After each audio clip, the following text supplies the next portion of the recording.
Вкупно 7,5 милиони евра потрошиле 7 председателски кандидати во кампањата за председателските избори, покажува последниот извештај на Државниот завод за ревизија. Според него, за политичко рекламирање кандидатите ни потрошиле нешто над 5,7 милиони евра. Овие пари од буџетот директно им се префрлени на медиумите, додека нешто под 1,8 милиони евра учесниците во кампањата ги обезбедиле од донации и други своји извори. Над 70% од парите за реклами ги потрошиле Силјановски и Пендаровски. За екс-председателот и актуелната председателка Државната изборна комисија за реклами на медиумите им префрлила нешто под 4 милиони евра. И двајцата трошеле речиси идентично, по нешто помалку од 2 милиони евра. Османи потрошил околу 800.000 евра, а Таравари нешто над 700.000.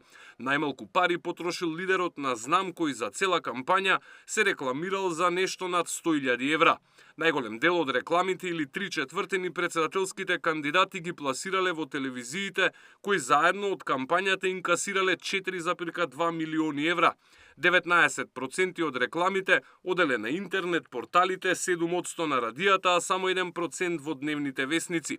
Согласно законот, учесниците во кампањата можат да потрошат најмногу по 110 денари од запишан гласач во избирачкиот список и како што утврдил ревизорот, сите кандидати се држале во законските рамки.